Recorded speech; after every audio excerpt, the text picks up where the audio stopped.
memorias. Entonces, la tendencia ahora, también ya vimos esta parte de lo que es la interacción multimodal, ¿sí? Que lo más bajo que ustedes pueden pensar en interacción humano-computador es pensar en el uso del teclado y el ratón. Eso como nivel básico, ¿sí? Y luego ya vamos viendo los tipos de primitivas de interacción que deben ir implementando, vimos, ¿no? Que es posicionamiento, que deben manejar posiciones, obviamente, saber de dónde pueden arrastrar elementos, deben saber los límites que tienen en su pantalla. Vimos cuáles son las regiones más usadas de la pantalla, las más importantes, las menos relevantes, ¿sí? Que el desplazamiento en la pantalla es en forma diagonal, ¿no? Que siempre la manera en que el usuario visualiza la pantalla desde lo más relevante a lo menos relevante es desde la parte superior izquierda hasta la parte inferior derecha. Entonces se va haciendo ese barrido y va bajándose. Entonces ahí usted debe saber cómo ir ubicando los elementos, ¿sí? Selección, que es otra primitiva que usted debe implementar, ¿sí? Porque el usuario está acostumbrado a esta palabra, ¿no? Seleccione los elementos. Entonces, para que el usuario les salga atractivo la selección, para que el usuario les salga comprensible este elemento, esta selección, los elementos, ¿sí? Que usted ubique debe ser elementos de un tamaño fijo. Es fundamental establecer la estandarización. Por ejemplo, si yo tengo 20 botones, 10 botones, 5 botones, no puedo poner botones de diferente tamaño, porque eso ya cambia la percepción del usuario. Entonces ya vamos a ver en reglas GUI, el estándar en los botones es que el tamaño debe ser de acuerdo al botón que tenga la caption un poco más extensa, pero tampoco puede tener captions extensas. También debe aprender a manejar lo que son abreviaturas. Las abreviaturas es para simplificar las expresiones de la caption del botón, ¿no? Entonces, esas abreviaturas deben hacerse bajo estándares. Usted no puede poner abreviaturas que usted considera que usted entiende y por lo tanto el usuario debe entender. Entonces, no, el usuario está acostumbrado a usar las abreviaturas normales y estándares, ¿no? Que está, ¿sí? Por ejemplo, de doctor, de R. Pero curiosamente el programador lo pone doc. Entonces, doc, y dices doctor, pero puede ser también documento.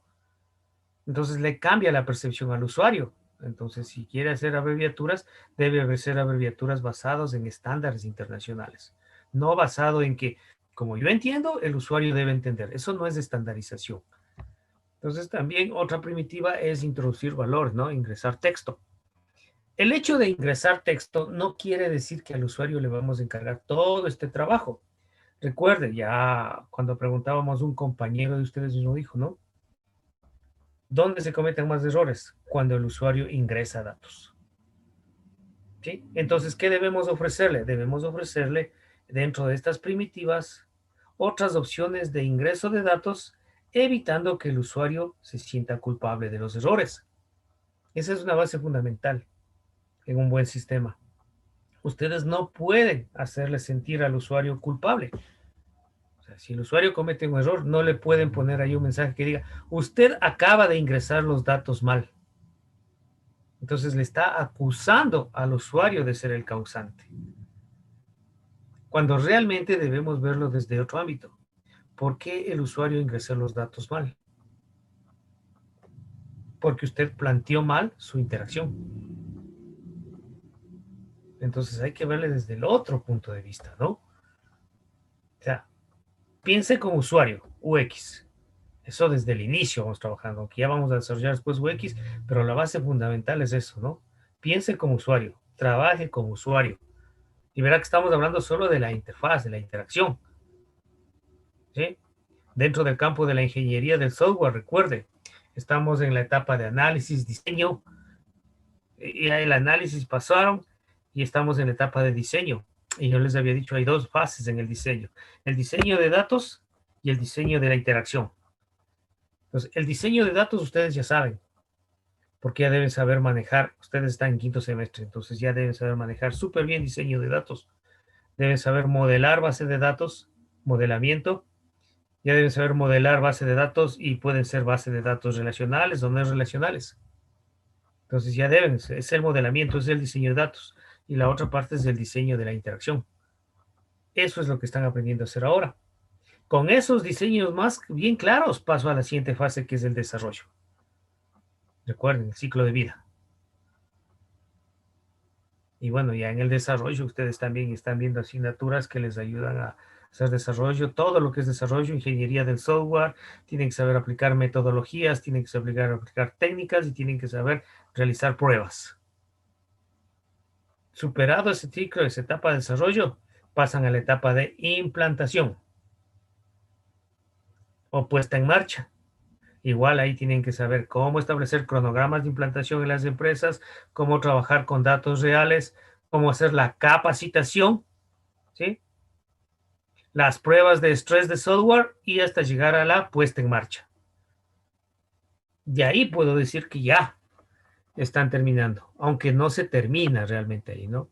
Recuerde, un buen ingeniero siempre da garantía.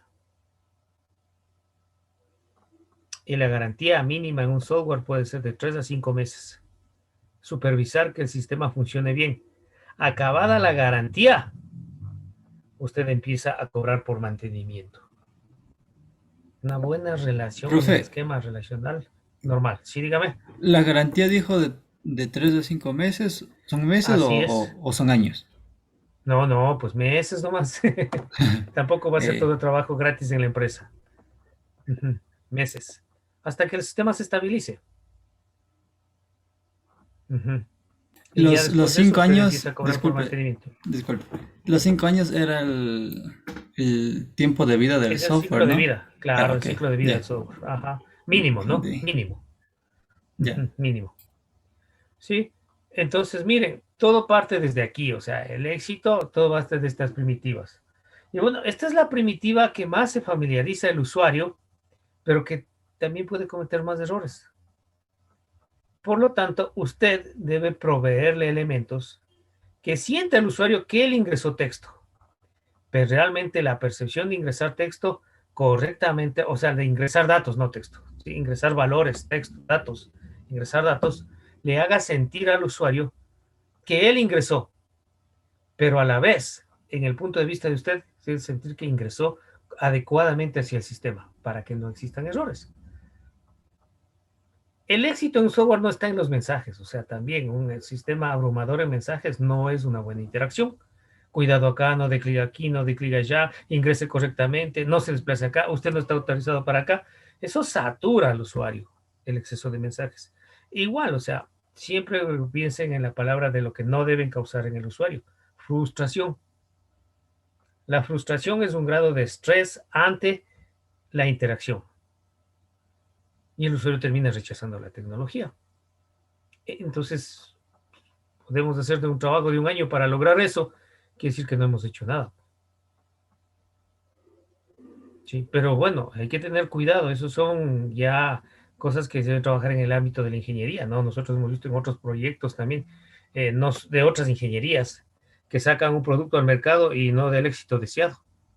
Es porque no se trabajó bajo estándares y no se hizo las pruebas necesarias, no se hizo los análisis, ¿no? No se hizo un estudio real de las cosas. Eso se refleja en la puesta en marcha. Sí, se refleja siempre eso. O sea, para eso le enseñan a usted investigación científica y le enseñan también estadística. O sea, es la base fundamental que usted debe aplicar. ¿Por qué? Porque con la investigación científica yo sé aplicar técnicas para recoger información y ver la realidad de algo. Encuestas, entrevistas, focus group, investigación de campo. Pero me enseñan a utilizar técnicas e instrumentos. ¿Sí? Matriz de entrevistas, matriz de observación, o sea, donde yo registre los datos y aprenda a discernir, a discriminar y tomar lo que realmente me interesa. Con esos datos les someto a una prueba estadística y represento estadísticamente para ver la tendencia de requerimientos. La estadística no me va a mentir y hay muchas técnicas para aplicar. Y con esa tendencia, entonces yo ya sé lo que requiero realizar, cómo lo voy a realizar y puedo tener, ya puedo decir que garantizo, no garantizo el éxito porque, bueno, hay otros factores, ¿no? Pero sí garantizo que voy a desarrollar un producto estable. que sea de requerimiento del usuario. Entonces, eso es aplicar ingeniería, ¿no? Yo he visto algunas cosas, recientemente veo que, por ejemplo, hay en X lado, en X facultad, eh, muy familiar, que promocionan una maestría y ya lo vienen promocionando esa maestría ya 3 años y no cumple las expectativas aquí en el centro del país. O sea, no hay gente, no se inscriben, y entonces convocan y dicen, ayúdenme compartiendo, ayúdenme poniendo en las redes sociales, por favor, compartan a sus amigos. Pero es que no se trata de eso. Entonces yo digo, mejor háganme llegar el análisis de requerimientos en el cual se basaron que esta maestría es necesaria en el centro del país. Y bajo ese análisis yo ya sabré a quién debo hacerles llegar, pues, y bajo qué requerimientos. Pero no se hace llegar, no se ve. Entonces, para mí personalmente, ahí falló. Y cuando algo falla en el análisis de todo lo inicial, no utilizan adecuadamente la investigación científica y la estadística, entonces vamos a tener problemas, obviamente, ¿no? Vamos a tener problemas. Entonces, eso es ingeniería, jóvenes. O sea, ustedes no pueden trabajar en supuestos, no pueden trabajar en qué hacía de ser, me imagino que yo ya sé programar, entonces hace software. No,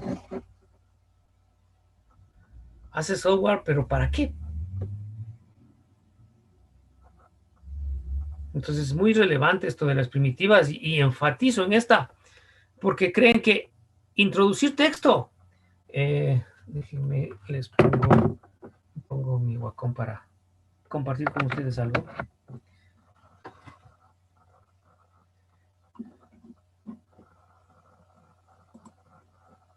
Listo. Introducir texto. Muchos piensan que es etiqueta. Si están viendo la escritura, ¿no? Sí. Campo. Y ya está.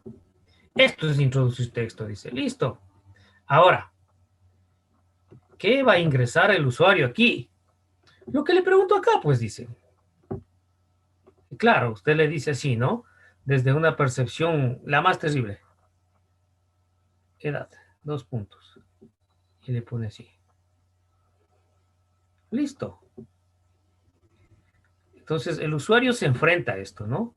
Se enfrenta a este panorama y ve que le pregunta la edad y ve que tiene dónde escribir un montón. Entonces dice 35. Listo. Da enter y le sale error. Pero miren, o sea, la pregunta está clara y el cuadro está bastante claro.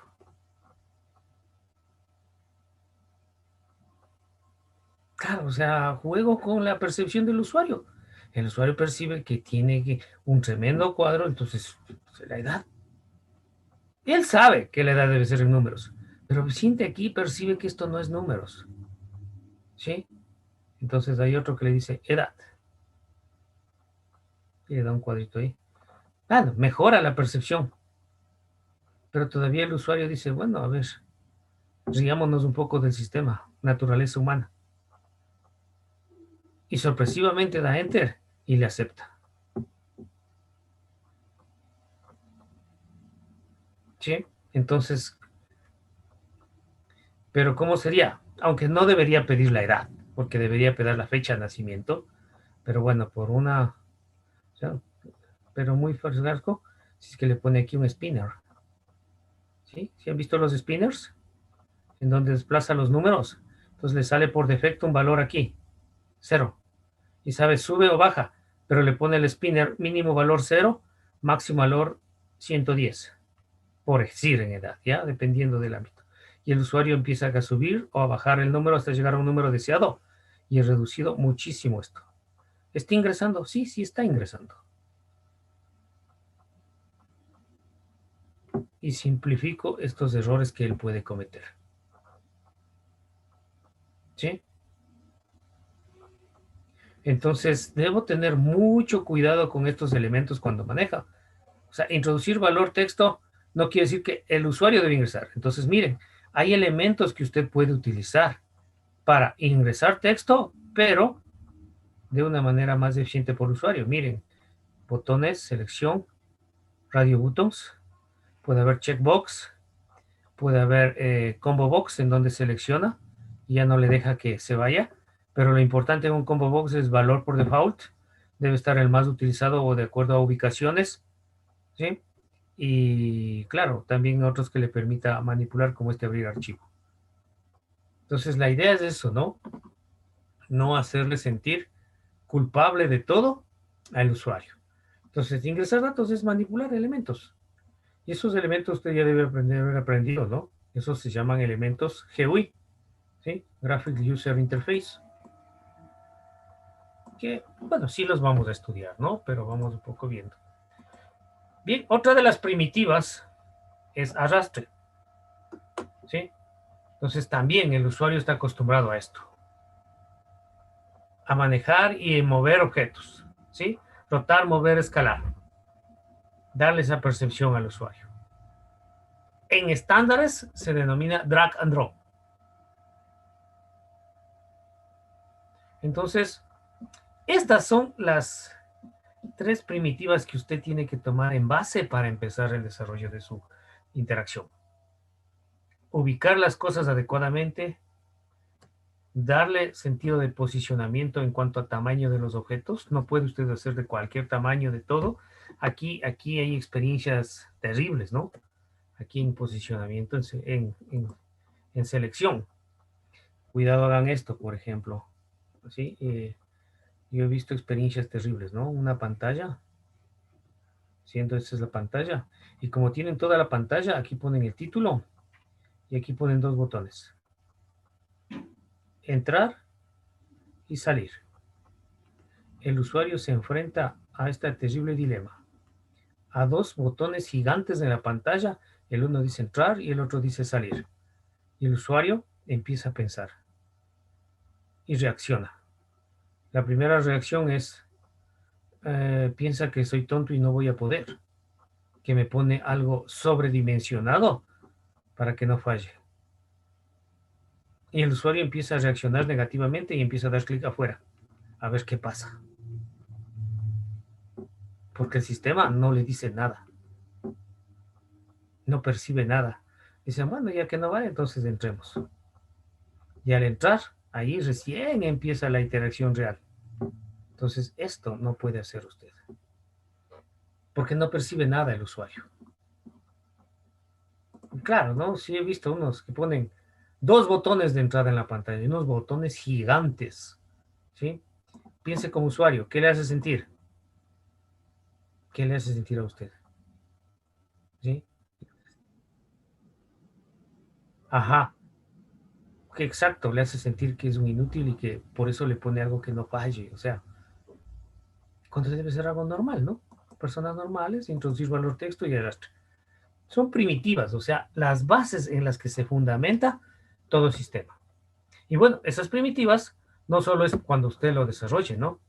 Si a mí me toca evaluar productos, también son las primitivas con las que empiezo la evaluación de usabilidad, que ya vamos a ver luego y usted tiene que también aprender a evaluar productos. ¿Sí? Porque si usted está aparte, por ejemplo, en un departamento de TI trabajando y a usted le dice ahora vas a hacer, ¿sabes qué? La empresa va a adquirir un software llamado una licitación, el municipio para ciudades digitales, ¿no? Y entonces vamos a conformar un equipo de evaluación de propuestas. Y usted es de software y va a ser parte del equipo de evaluación de propuestas. El equipo es multidisciplinario para evaluar propuestas. Pero usted es de software y usted no puede ponerse a evaluar los precios, no puede poner, bueno, sí puede poner criterio, pero usted no puede ser totalmente el dueño de ese criterio de precios, ¿sí? Usted tiene que ir a su campo, usabilidad y eficiencia. ¿Qué tan usable es el software y qué tan eficiente es? Usabilidad, toda la interacción. Eficiencia, el cumplimiento de las tareas versus consumo de recursos. Es la parte más crítica. Y todos van a estar esperando su criterio. Y luego de pasar esos informes, claro, no estoy hablando de que usted solo, ¿no? Es un equipo multidisciplinar, pero usted es parte ahí importante de esto. Y luego de pasar el informe y aprobar y todo, y cuando el software no funcione, si no funciona, le van a decir, pero tú dijiste que era bueno, tú dijiste que sí valía. ¿Y qué le va a decir usted? Me equivoqué. No puede hacer eso. Entonces tiene que evaluar desde lo más simple hasta lo más complejo. ¿Sí? Entonces usted puede ser parte, ese es otro ámbito en el que usted puede trabajar. No solo se desarrolla, hay empresas que desarrollan y venden. Entonces las empresas tienen que hacer un análisis de factibilidad. ¿Qué nos sale mejor? ¿Desarrollar nosotros mismos o adquirir un software? Las dos hay que medirla. Desarrollar nosotros mismos garantiza que va acorde a nuestra realidad, garantiza, bueno, muchas cosas, pero garantiza que debemos tener personal de desarrollo, líderes de desarrollo, tenemos que tener experiencias, tenemos que tener un director un líder de desarrollo que domine metodologías, que domine técnicas y tener el equipo de trabajo. Si con los desarrolladores que nosotros tenemos en la empresa formamos el equipo de trabajo, eso requiere que si hay problemas en software, los desarrolladores no van a atender porque están ocupados, porque tampoco les pueden. Entonces requiere que debemos dejar personal técnico para hacer otro trabajo. O sea, hay muchas cosas que involucran. Si adquirimos, la propuesta nos llega, bueno, ¿y cuánto tiempo nos demoramos en desarrollar, no? De acuerdo a la metodología y todo, el módulo más prioritario para ir soltando módulo a módulo. Por ejemplo, Scrum, ¿ya? Pero lo otro, si adquirimos, igual no me van a instalar todo de una, ¿no? Igual tienen que hacer la implementación por módulos, pero en el uno vamos a tener listo el primer módulo en 6 meses como mínimo, por decir, ¿no? En el otro, inmediatamente después de la aprobación. Pero necesitamos hacer un análisis de adaptabilidad, a ver si se sujeta y todo, si es necesario, si es deficiente, entonces hay que hacer esto del concurso, hay que hacer esto de la selección. Entonces, mire, es un ámbito enorme, ¿no? Entonces, eso es parte de las empresas. Hacen un estudio de inversión, cuánto nos cuesta desarrollar, cuánto nos cuesta comprar, hacen un análisis versus tiempo y todo y ya está. Pero hasta ahí, la empresa, los recursos que tiene, inversión. El resto es responsabilidad de usted, pues. Por algo le nombraron miembro. Entonces, no solo va a revisar, a ver, ingreso 2 me dio 4, buenazo. Todos los aspectos se deben medir en un software. Y sobre todo en este ámbito de que estamos ahorita es la usabilidad, ¿no? Que es el siguiente tema que vamos a ver. Entonces, la usabilidad viene dado, bueno, no vemos, pero viene dado por esto, por los estilos de interacción. Cómo interactúa con el usuario. Es fundamental eso. ¿Sí? Entonces recuerden, si usted evalúa, no va a trabajar solo desde el punto de vista, sí, pero sí, para el administrador está chéverazo, o sea, yo sí entiendo todo porque voy a administrar y todo, pero ¿y los usuarios comunes? Entonces no puede pensar solo en el tipo de usuario experto, también tiene que también pensar cómo va a interactuar con el usuario semi-experto y si existe el inexperto. Todo ese análisis tiene que cubrir. ¿Sí? Entonces, dentro de los estilos de interacción más básicos, viene ahí, ¿no? ¿Cómo va a trabajar? Las primitivas, obviamente, y luego venimos los estilos. Hay 3 estilos de interacción, ¿sí? Para interactuar con un ordenador. K-modal, manipulación directa y lingüísticos. ¿Sí? K-modal, elementos, ¿no? Elementos, los que vimos. Basada en menús, preguntas y respuestas, interacción, ¿no? Basada en teclas de función y basada en voz.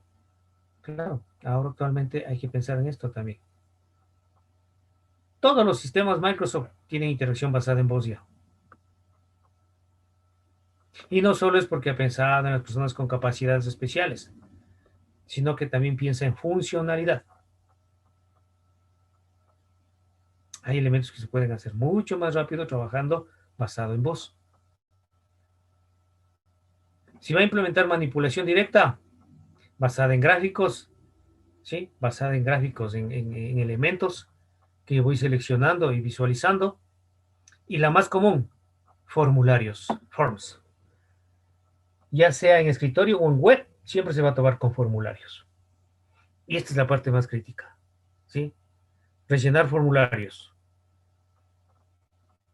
En modelo más rústico de interacción se le conoce como tapar huecos. ¿Por qué? Porque ustedes le seleccionan un montón de huecos y el usuario tiene que irlos rellenando con la información que usted necesita.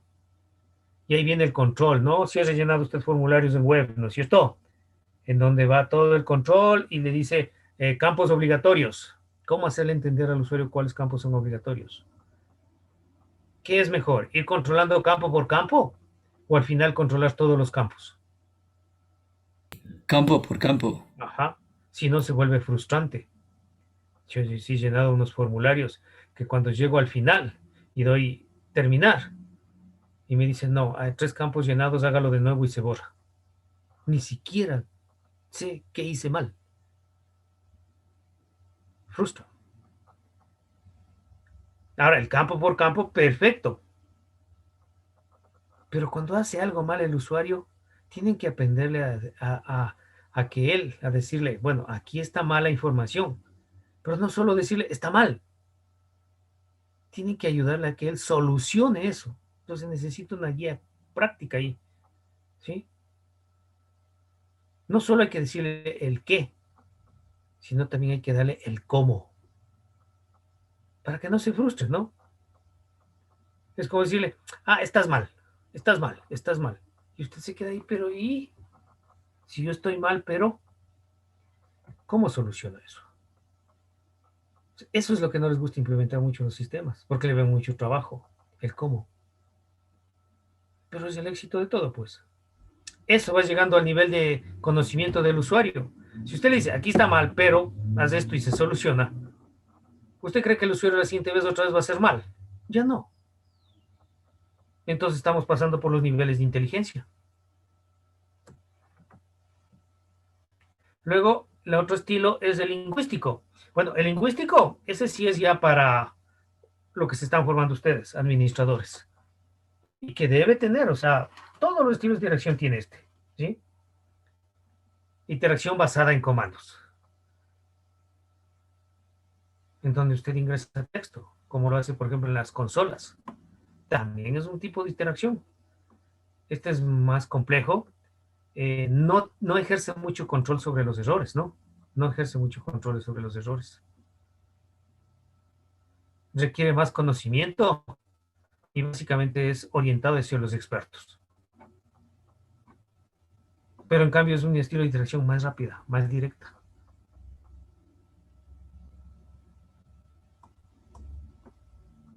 Entonces, bueno, aquí ya les he reducido todo esto, ¿no? Menús, formularios, dirección asistida, como les había dicho, ¿sí? Cómo se trabajan. Voy a hacer énfasis en esta última, ¿no? Que les decía, la línea de órdenes, comandos, ¿sí? Se le conoce como CUI, ¿sí? También con ese nombre se le conoce este estilo. Sí creo que les dije en la otra clase, ¿no? Como CUI, ¿o no? ¿Se acuerdan? No creo que... Bueno, entonces este estilo se han utilizado ustedes, ¿no es cierto? Cuando vieron sistemas operativos, también hay la consola de Windows, ¿no ven? Pese a que Windows tiene tremendo tipo de interacción, también tiene implementado esto, la consola. Entonces, ya depende de los libros, ¿no? CUI, ¿sí? A unos les llaman como Console Interaction User, otros les llaman como Common Interaction User, ¿sí? Entonces, pero es el CUI. No es CUI, perdón, está mal aquí, escribí mal. CUI, CUI, CUI. Hablo bien y escribo mal, ¿no? CUI, ¿sí? Es CUI, no pueden decirle CUI, ¿no? Porque ya saben que están dando a interpretar si dicen CUI y enseguida a algunos les da hambre. Entonces, es CUI, Common User Interface o Console User Interface. Los libros quieren expresar lo mismo, ¿no? Pero ya saben los problemas de traducción que tenemos, ¿no es cierto? ¿Sí? O someter a traductores, eso nomás es todo.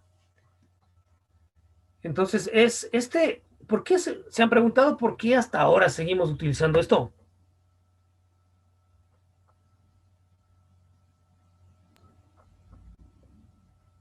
Se puede acceder y controlar algunas partes del sistema que no tienen interfaz gráfica y Ujú. que no se Sí, pueden acceder de forma convencional. así es. Hay partes, eso es correcto, hay partes críticas que no se pueden acceder, como dice el compañero, en forma convencional. ¿Por qué no se ha eliminado? Pese a que este es el primer estilo de interacción que hubo en el mercado. DOS manejó esto. IPSIS, FMS, Fortran Monitor System, manejaron estas interfaces.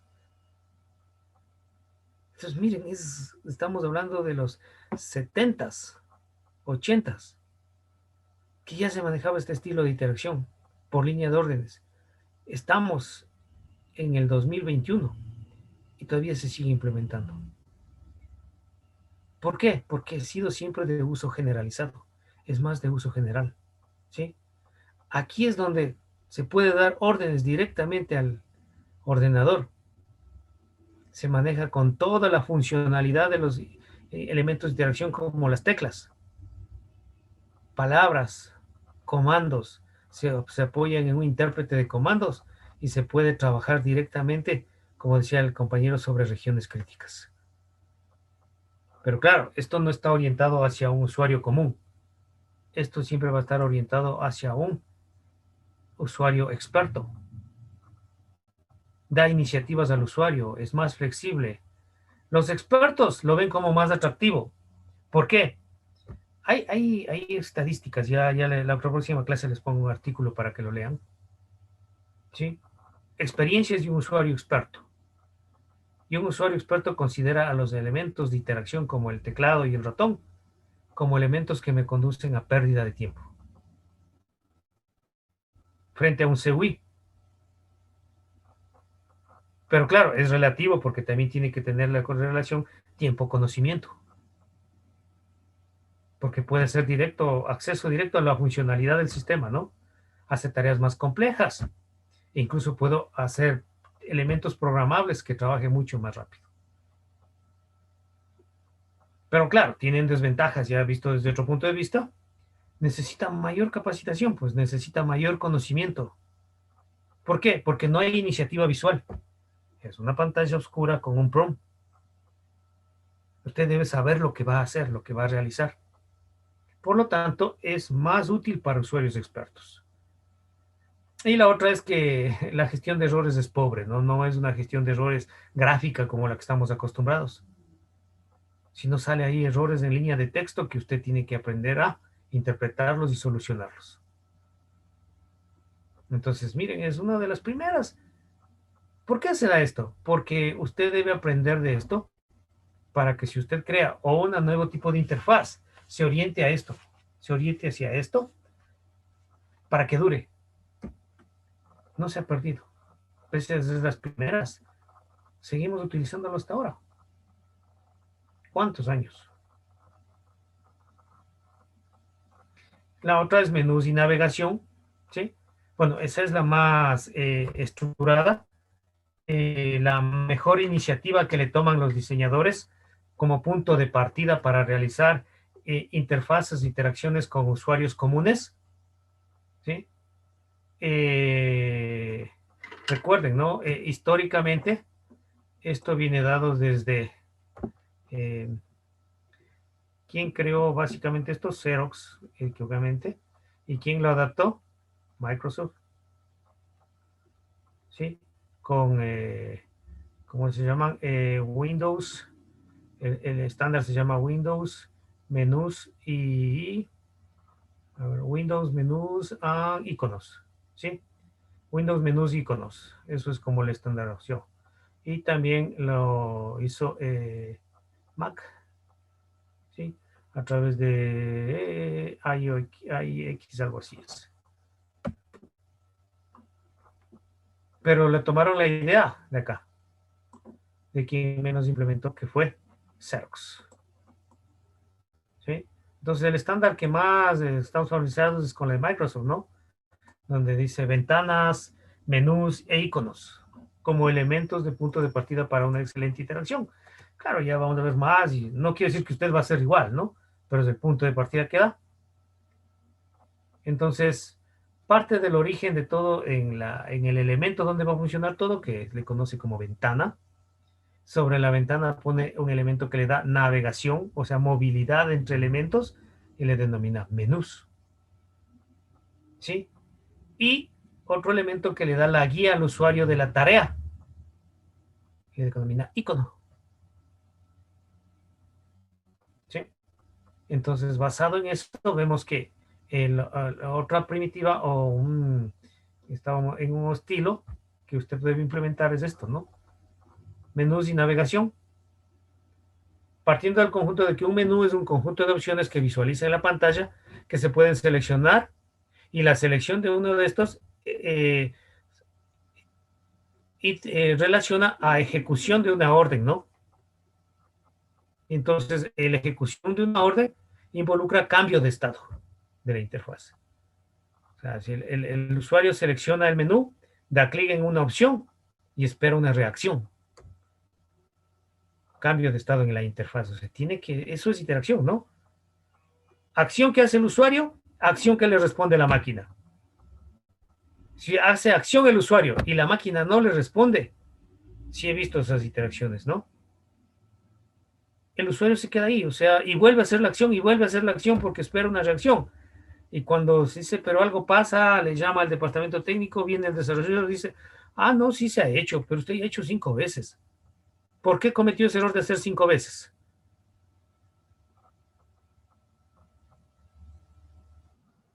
Exacto, no hay interacción, no existe interacción.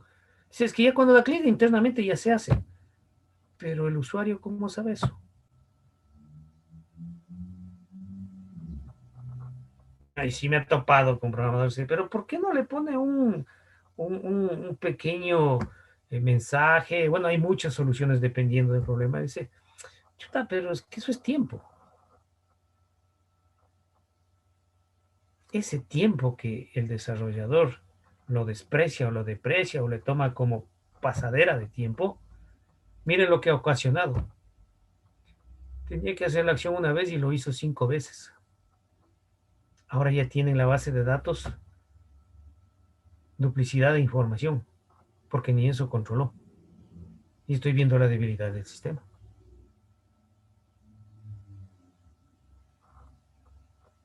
Entonces eso hay que controlar siempre, ¿no? Y las otras ya saben, o sea, no podemos aquí tampoco profundizar en cosas o en elementos que usted ya viene dando por experiencia, ¿no? Que usted ya debe tener formación, el empirismo, ¿sí? Usted debe tener mucho empirismo en esto. ¿Por qué? Maneja, ¿no? Ha manejado sistemas, maneja Word, Excel, paquetes, software. Y va viendo la experiencia en el manejo de menús y navegación.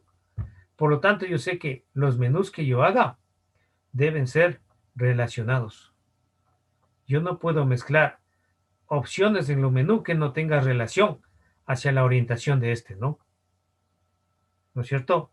Tengo que aprender de los menús, o sea, la base fundamental, el paradigma de donde se basó todo, la metáfora, ¿no? Ya vamos a ver metáforas y usted tendrá que construir otros paradigmas. La metáfora en que se basó todo. Menú es una metáfora. Usted se va a un restaurante y pide el menú, ¿no es cierto?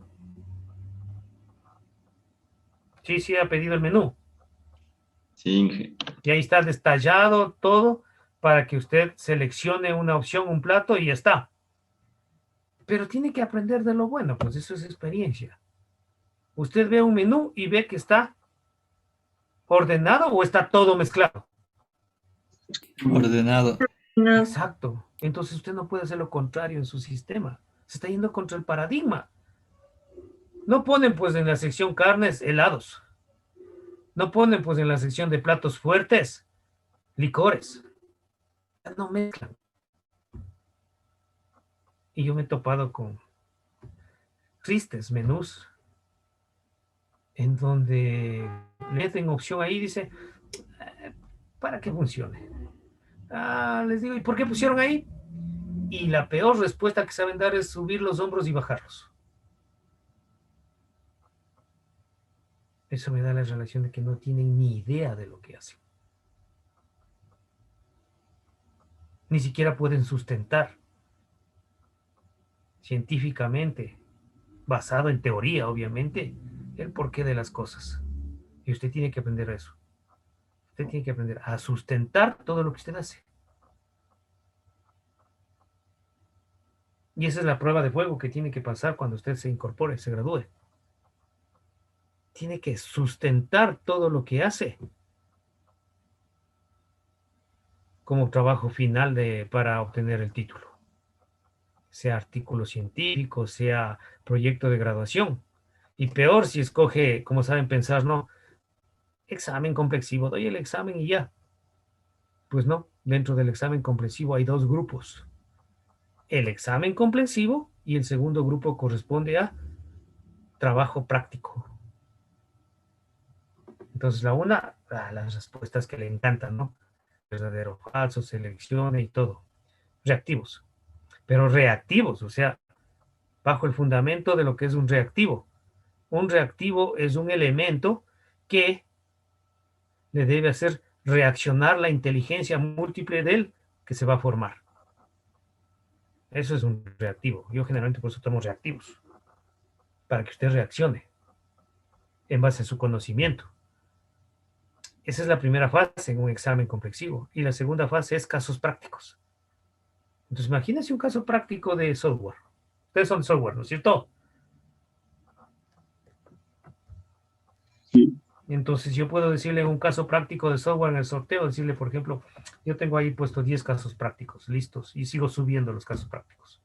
Entonces, un caso práctico de ese dice, le doy un caso, la empresa XYZ tiene tal requerimientos, tiene tales, tal. Por favor, seleccione todos los requerimientos funcionales, obtenga los requerimientos funcionales y no funcionales, y en base a los requerimientos no funcionales de ese software, elabore elementos de interacción. Ya, entonces, ¿qué estamos dando? Práctico, ¿no? Entonces ahí sí ya no tiene cómo seleccionar verdadero o falso, no tiene que poner el conocimiento. Tiene que poner en práctica todo ese conocimiento, todo lo que usted está hablando. Y no solo de mi materia, y de todas las materias. Está sujeto a un sorteo, ¿no? Entonces son las cosas que usted tiene que demostrar, por lo tanto váyase formando desde el inicio esto. Entonces, ¿qué hay que lograr con los menús de navegación? Lo que debo lograr es justamente lo que dice acá, ¿no? Que los usuarios recuerden, ¿sí? Recuerden las cosas que se debe hacer. Aquí ya no necesitan comandos como en la línea de órdenes. No necesitan saber los comandos, no necesitan nada de eso. Ni la sintaxis de los comandos, ¿no? ¿Sí? Sino que aquí son acciones que él recuerda. Lo que hay que tener cuidado en menús y navegación es no hacer demasiados submenús, las líneas, ¿no? ¿Por qué? Un exceso en submenús satura la pantalla y frustra al usuario, porque imagínense, doy clic aquí, doy clic acá, me sale otro submenú, clic acá, me sale otro, clic acá, me sale otro, y ya se pierde el usuario. La recomendación que vamos a ver en estándares es solo máximo hasta 5 niveles, pero es una recomendación. Hay una versión de Microsoft de Windows que permitía hacer hasta 10, 12 niveles y se saturaba. Creo que fue el Windows Vista, algo así, que fue muy criticado por la libertad que le dieron. Entonces piense, o sea, hasta 5 niveles ya es exceso en manejo. Lo normal y estándar es 3 niveles, que es manejable. Porque si no, miren, llega a 6 niveles y el usuario se equivoca, suelta y se cierra todo y se frustra. Entonces, son buenos elementos, pero hay que utilizarles racionalmente, ¿no? Para lograr Es esto. que, ¿hasta Dígame. cuántos niveles dijo? ¿3 o 5? De 3 a 5, o sea, eso. Lo racional es 3, máximo 5. En casos extremos, o sea, ¿no? ¿Está claro? Ahí, Sí.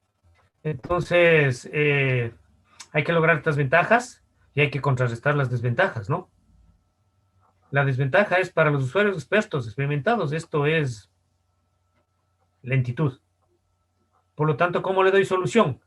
Hotkeys, teclas rápidas. ¿Si han visto que en todo menú al frente tiene teclas rápidas? Combinaciones de teclas para hacer la misma acción, pero desde teclado. ¿Si han visto esos menús, no? Sí, Inge. Entonces pienso en los dos tipos de usuarios. El semi-experto o inexperto hará por acá. El experto, como esto es frustrante, hará por teclas rápidas. Pienso en los dos usuarios. Ocupa mucho espacio en la interfaz. Claro. Si voy, se satura acá. Solución, 3 niveles y el resto menú pop-ups. Los menú pop-ups son aquellos menús que le doy dando clic derecho sobre el objeto.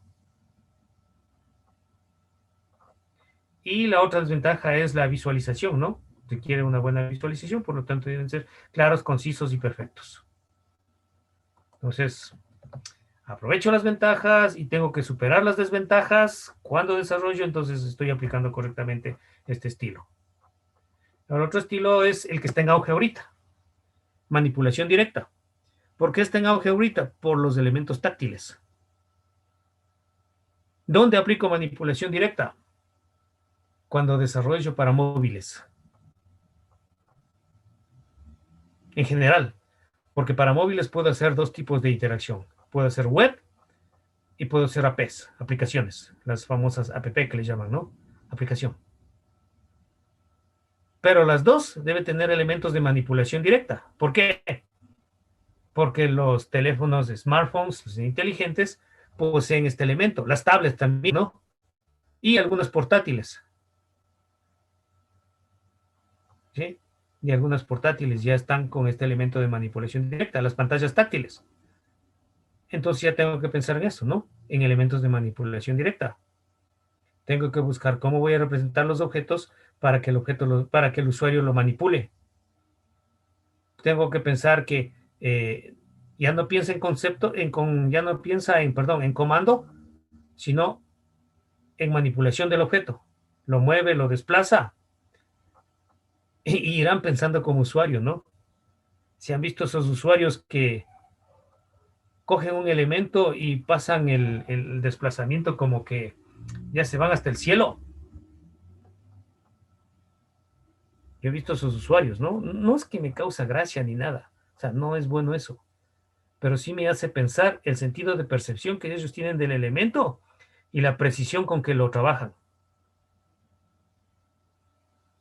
Esas dos cosas que debo implementar cuando desarrolle. Porque veo que si han visto cómo desplazan el dedo de una esquina hasta esquina y se van hasta el cielo. ¿Han visto esos usuarios? sí. Sí. Entonces piensen los errores que pueden cometer en el software que ustedes desarrollen al hacer esta acción. Pensar como usuario. Entonces yo les veo, hay mucha gente, ¿no? En memes incluso he visto que se ríe de verle cómo le enseñan a la persona de edad y empieza a desplazarse de lado a lado y todo. Y bueno, les parece gracioso y todo, ¿no?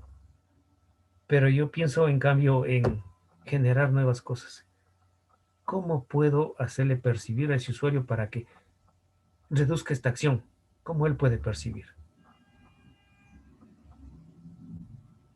O sea, ustedes tienen que pensar, no contribuir riéndose, sino contribuir buscando una solución, una alternativa. De pronto ustedes encuentran una super alternativa que le generan como modelo, le implementan ese modelo, tiene éxito en el mercado y les compran la patente.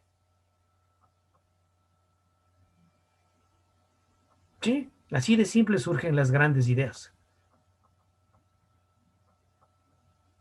Así de simple. Recuerden a Einstein, aunque es gracioso, ¿no? Le cayó una manzana en la cabeza y generó la teoría. De algo simple.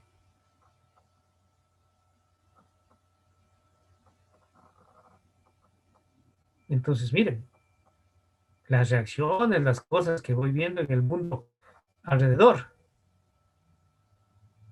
estoy analizándole como una posible solución a implementarse. ¿Para qué? Para no hacer lo mismo y lo mismo y lo mismo. Porque no voy a tener éxito en el mercado, pues. Si yo lanzo a alguien un software que haga tal cosa y yo también lo pongo lo mismo, solo entra a un nivel de competitividad, pero no lo incremento. Pero si lanzan un producto al mercado y yo también paso mi producto, pero mi producto tiene innovación, entonces ahí estoy hablando de competitividad. Pero esa innovación, ¿de dónde viene? De ideas simples, de la observación, investigación científica, jóvenes.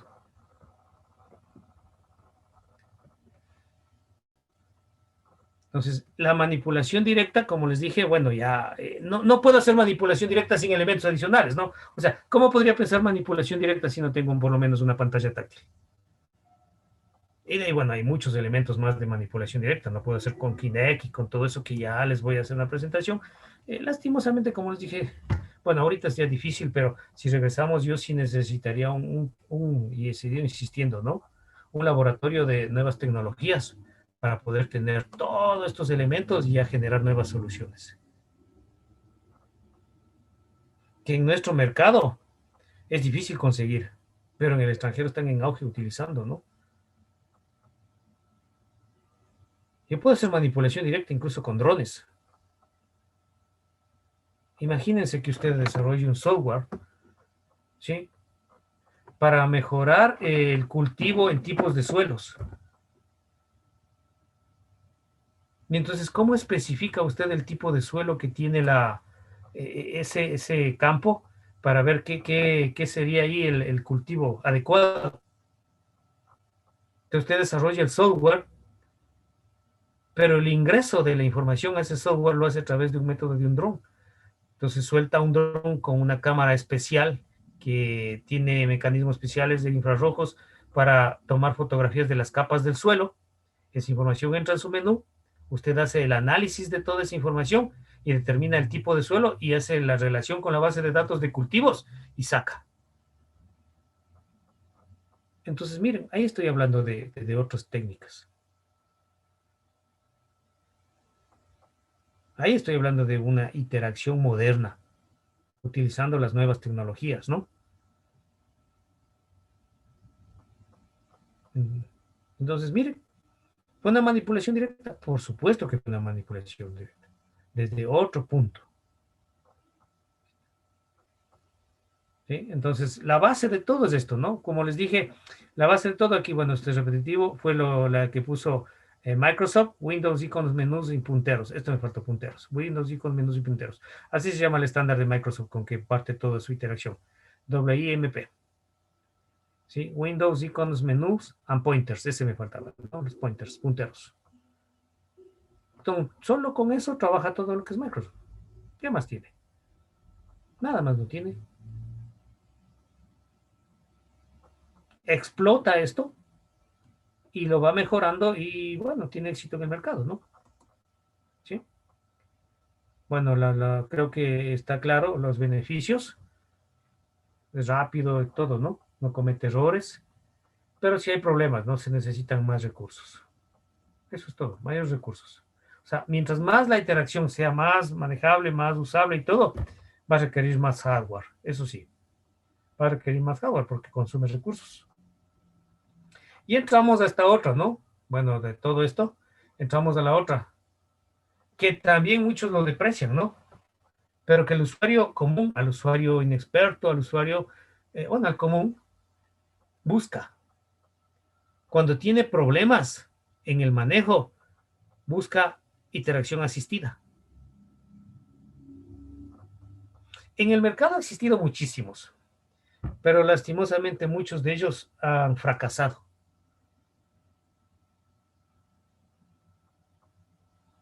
Y otros, los desarrolladores no lo aplican porque lo ven como innecesario. Bueno, depende eso sí hay que hacer un análisis si se requiere. Y otros le ven como pérdida de tiempo, lo que no debería ser. ¿Por qué dice pérdida de tiempo? Chuta, hacer una asistente o hacer una ayuda. Terrible, ¿no? Pero en cambio el usuario busca. Póngase en el lado del usuario. Usted cuando a un software le falta complementar algún conocimiento, ¿qué busca? La ayuda. La naturaleza humana es que a último recurso pregunta a otra persona. ¿Por qué será eso?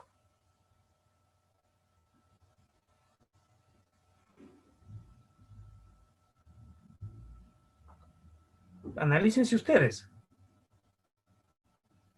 Tal vez por miedo. Temor, sí, temor es una. ¿Otra? O podemos complementarle. Temor a que piensen que usted no sabe. Esta es la principal. Sí, podemos complementarle eso. Sí, es cierto, temor. Temor a que otra persona no descubra, porque nada de eso descubre. Piense que usted no sabe. Es lo que menos le gusta al usuario. Entonces dice, no, yo tengo que solucionar yo solo y como último recurso le preguntaré. Entonces, si usted piensa como usuario, déle los recursos necesarios para que él busque la forma y no pregunte. Eso va a lograr un grado de satisfacción en el usuario. Entonces, una manera de romper este esquema es utilizar la interacción asistida. Para lograr la interacción asistida puede utilizar ahí agentes de interfaz, ¿sí? Y los asistentes, ¿sí? Aunque hay que tener mucho cuidado en el uso porque ya por experiencia no, o sea, puede lograr ese efecto inverso, ¿no? En vez de conseguir una ayuda, produce temor en el usuario. Entonces también hay que analizar si de pronto lo único que necesita es un help, una ayuda, help. Aunque se está sustituyendo a la ayuda por agentes de interfaz, ¿no? Miren los agentes de interfaz ahora cómo vienen. Ahora está, usted compra, no sé si ha visto ese aparatito de Google, no recuerdo cómo se llama, en donde le hace a su casa como inteligente.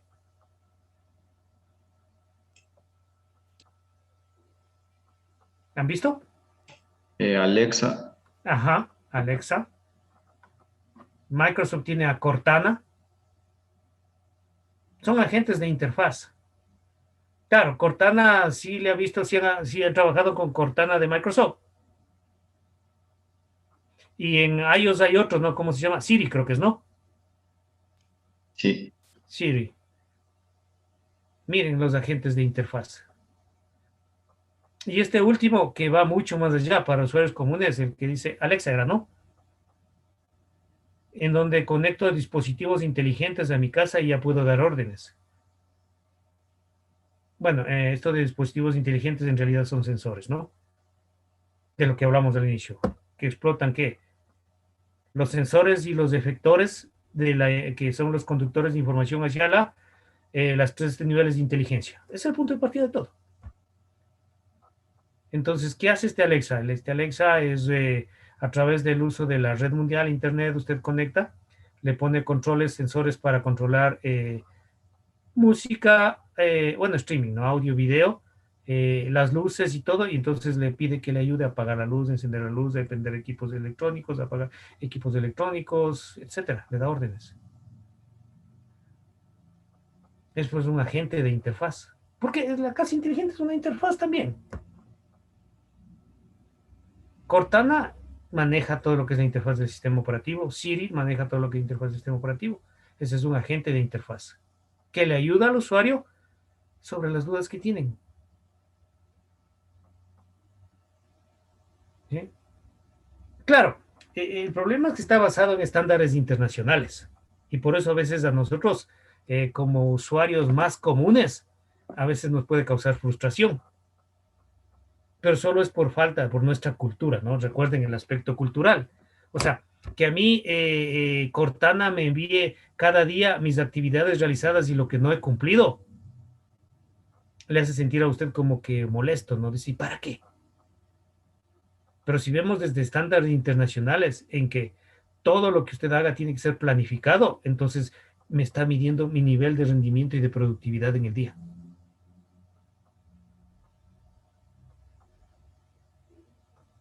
Entonces, todo depende del punto de vista, no está basado en estándares. Entonces, esa es la interacción asistida. Tareas que debe ser, tareas, todo, y me ayuda, ¿no? Entonces, es una buena manera de establecer la relación humano-computador. La metáfora que se aplica aquí es de la del asistente personal, los asistentes, pero asistentes dentro del punto de lo que es correctamente manejado el término, ¿no? No esos asistentes de los asambleístas, que ven desde el punto de vista de dinero, no. Un asistente, la metáfora del asistente habla de nivel de apoyo técnico sobre la tarea que está realizando. ¿Sí? Entonces, mire, para los asambleístas, en vez de asistentes, debería yo generarle una interacción asistida que se implemente en su ordenador, en donde él ingrese su planificación y cada día le vaya diciendo a este asistente el nivel de cumplimiento de sus planificaciones que ha hecho, que ha cumplido, que no ha cumplido, y las posibles rutas y soluciones para que se implemente inteligencia artificial, para que él vaya cumpliendo y qué es lo que le falta hacer.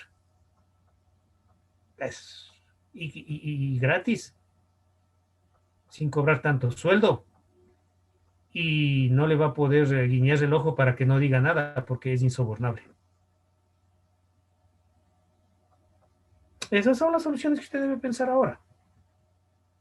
Ya no el rol de pagos, el control de bodegas.